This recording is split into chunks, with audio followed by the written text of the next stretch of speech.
పరిష్కరిస్తారని చూద్దాం. For the motion, please say aye. Those who are against, please say no. Ayes have it. Ayes have it. The motion is carried and the bill is introduced. Now the statement by the Honorable Chief Minister.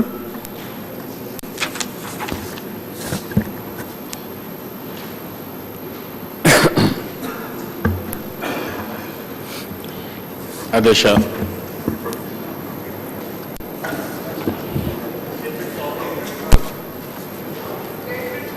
Yes. కాపీలు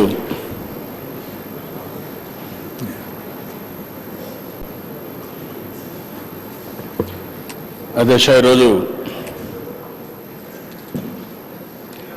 ఏదైతే APRC recommend చేసినటువంటి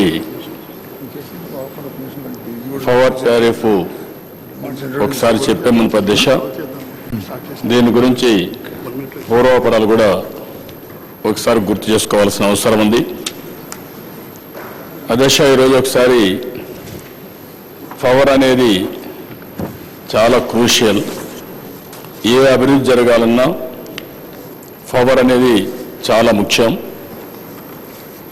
పేదరిక నిర్మూలన జరగాలన్నా, వ్యవసాయం అభివృద్ధి కావాలన్నా, industry రావాలన్నా, ఉపాధి కలపాలన్నా, అదే మరిగా ఓవరాల్ డెవలప్మెంట్ కూడా ఈ పవర్ అనేది చాలా ముఖ్యం. నాగరిక ప్రపంచంలో నాగరికత మెజర్ చేసుకోవాలంటే ఎవరెంత ఎక్కువ కరెంట్ వాడుతూ ఉంటే per capita consumption of power ఎక్కువ ఎవరు వాడితే వారు ఎక్కువ ఆదాయం, అదే మరి బెనిఫిట్స్ కూడా వచ్చే అవకాశం ఉంది అధ్యక్ష. అయితే ఈ విషయంలో అధ్యక్ష, చాలామంది కొంతమంది కొండే వాళ్ళకు ఒక అనుభవం ఉంటుంది. 94 కంటే ముందు ఇదే ఈ అసెంబ్లీలో కానీ పక్క అసెంబ్లీలో కానీ సంవత్సరం మార్చిలో బడ్జెట్ సెషన్ పెడితే సగం టైము పొలాలు ఎండిపోతున్నాయి, లేకపోతే కరెంట్ రావడం లేదు అని డెమాన్స్ట్రేషన్లు, ఎక్కడికక్కడ ఎమ్మెల్యేలంతా కూడా కన్సర్న్, ఊర్లో నుంచి ఫోన్లు రావడం, ఫోన్లు వస్తానే కరెంటు లేదు, పంటలు ఎండిపోతున్నాయంటే సగం టైము కరెంటు లేదు, కరెంట్ ఇవ్వండి, మా పంటలు కాపాడండి, దీనికే సరిపోయే పరిస్థితి వచ్చింది అధ్యక్ష.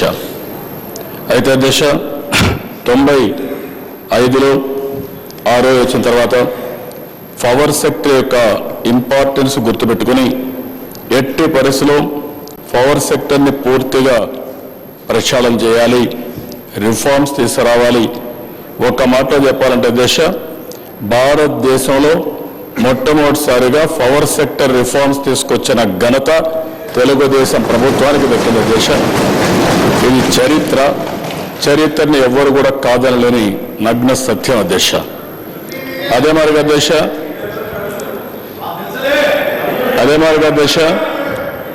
ఈరోజు మీరు ఒకసారి చూస్తే ఈ పవర్ సెక్టర్ తీసుకొచ్చిన తర్వాత ఎక్కడికక్కడ బాధ్యత పెట్టడానికి ఈరోజు డిస్ట్రిబ్యూషన్ కంపెనీస్ ఆ రోజు 4 పెట్టాం, ఈరోజు 2 డిస్ట్రిబ్యూషన్ కంపెనీస్ ఉన్నాయి మన దగ్గర, ఇక్కడ 2 ఉన్నాయి. అదే మాదిరిగా అధ్యక్ష, ఒక జనరేషన్ కంపెనీ, ఒక ట్రాన్స్మిషన్ కంపెనీ, ఈ 4 కూడా సమర్థవంతంగా ఒక బాధ్యత తీసుకోవడానికి, ఎఫిషియెంట్గా రన్ చేయడానికి రెగ్యులేటరీ కమిషన్ కూడా సెటప్ చేయడం జరిగింది అధ్యక్ష. ఆ రెగ్యులేటరీ కాన్సెప్ట్ వచ్చిన తర్వాతనే దేశం అంతా కూడా టెలికాం కానీ ఇవన్నీ కూడా రెగ్యులేటరీ వ్యవస్థలు వచ్చాయి అధ్యక్ష. అయితే అధ్యక్ష, ఆ రోజు ఈ వ్యవస్థని ఎక్కడికక్కడ ప్రక్షాళన చేయడం మొదలుపెట్టాం. 94-95లో పవర్ షార్టేజ్, ఫైనాన్షియల్ క్రైసిస్లో ఉండే ఏపీ ఎలక్ట్రిసిటీ బోర్డుని 2003-4కి పవర్ సర్ప్లస్ తీసుకొచ్చాం. అదే మరిగా రెవెన్యూ సర్ప్లస్ కూడా తీసుకొచ్చిన ఘనత కూడా తెలుగుదేశం ప్రభుత్వానికి దక్కింది అధ్యక్ష. అదే మరిగా అధ్యక్ష, ఇప్పుడు ఎవ్వరు కూడా మనం ఒకటి గుర్తుపెట్టుకోవాల్సిన అవసరం ఉంది అధ్యక్ష. చరిత్ర ఎవరు తిరగలేరు కానీ చరిత్ర గురించే మాట్లాడుకుంటూ ఉంటాం. ఆ రోజు మీరు అధ్యక్ష PLF, ప్లాంట్ లోడ్ ఫ్యాక్టర్, అంటే ఏదైనా సమర్థవంతంగా పనిచేయాలంటే 100% కెపాసిటీ ఎంతవరకు రన్ చేశారో దాన్ని మెజర్ చేసుకుంటాం. అలాంటిది 68% నుంచి 86% పెంచాం అధ్యక్ష. అదే మరి అధ్యక్ష ఎనర్జీ డెఫిసిట్ వచ్చి 14.4% నుంచి 1.5%కి తగ్గించాం అధ్యక్ష. అదే మరి అధ్యక్ష డిస్కామ్స్ అన్ని రేటింగ్ ఏ రేటింగ్ వచ్చింది. అదే మరి ఇంకో పక్కన చూస్తే 14% లాసెస్ ఏవైతే ఉన్నాయో లాసెస్ తగ్గించాం. ఇంకో పక్కన అధ్యక్ష క్రిసల్ రేటింగ్ 2003 భారతదేశంలోనే ఆంధ్రప్రదేశ్ ఎలక్ట్రిసిటీ బోర్డుకి నెంబర్ 1 రేటింగ్ ఇచ్చారంటే అది తెలుగుదేశం పార్టీ తీసుకున్న చర్యలు, దాని ఫలితాల దిశ. అయితే దిశ ఇక్కడ నేను కంపారిజన్ మీకు ఇస్తున్నాను దిశ. ఇవన్నీ కూడా రాష్ట్ర ప్రజానీకానికి అర్థం కావాల్సిన అవసరం ఉంది. ఎందుకంటే ఇది ప్రతి ఒక్కరికి సంబంధించిన విషయం కాబట్టి రాష్ట్ర ప్రజానీకానికి కూడా తెలియాల్సిన అవసరం ఉంది కాబట్టి ఒక కంపారిజన్ మేము ముందర పెడుతున్నాను అధ్యక్ష. ఇదే అధ్యక్ష ఇంత మునిపే నేను చెప్పినట్టు 94-95లో 5,634 మెగా యూనిట్స్ తో కూడా పవర్ ఉంటే 10,695కి పెంచాం. 90% ఇన్స్టాల్డ్ కెపాసిటీ ప్రకారం PLF అచీవ్ చేశాం. అదే కాంగ్రెస్ పార్టీ అధ్యక్ష 2004-14కి 10,695 నుంచి 16,914కి పెంచారు కానీ 56% PLF అధ్యక్ష. 90% ఎక్కడ 56% ఎక్కడో ఈ ప్రభుత్వాలు పరిపాలించిన వ్యక్తులు అర్థం చేసుకోవాల్సిన అవసరం ఉంది అధ్యక్ష.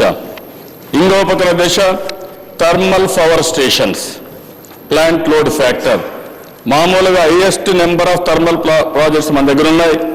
అయితే 68.7 నుంచి 86% మనం పెంచితే అదే కాంగ్రెస్ పార్టీ అధికారంలోకి వచ్చినాక 86 నుంచి 78%కి తగ్గిపోయింది అధ్యక్ష. అంటే ఆ రోజు మేము చేసిన అభివృద్ధిని కూడా సస్టైన్ చేయలేకపోయారు ఈ కాంగ్రెస్ పార్టీ దగ్గరికి. దీనికంటే ఉదాహరణ ఇంకోటి లేదు అధ్యక్ష.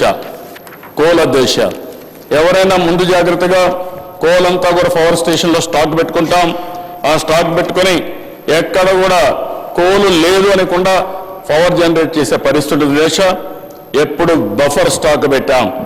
30 రోజులకు కోల్ బఫర్ స్టాక్ పెట్టి వర్షాలు వచ్చినా స్ట్రైక్లు వచ్చినా ఎక్కడ ఇబ్బంది లేకుండా చేస్తే 2004-14కి ఒకే ఒక రోజు దేశ ఒక రోజు కానీ వ్యాగన్ రాకపోతే పవర్ ఆగిపోయేది. అక్కడి నుంచి క్రైసిస్ వచ్చేది. అన్ని సమస్యల సుడిగుండలు నెట్టేసే పరిస్థితి వచ్చారు అధ్యక్ష. ఎనర్జీ డెఫిసిట్ అధ్యక్ష 14.4% నుంచి 1.5% తగ్గించాం. అదే ఆల్ ఇండియా లెవెల్లో 2003-4లో ఆంధ్రప్రదేశ్ రాష్ట్రంలో ఉన్న విద్యుత్ పరిస్థితిపై విద్యుత్ ఛార్జీల అంశంపై ముఖ్యమంత్రి చంద్రబాబు సభలో ప్రకటన చేస్తున్నారు.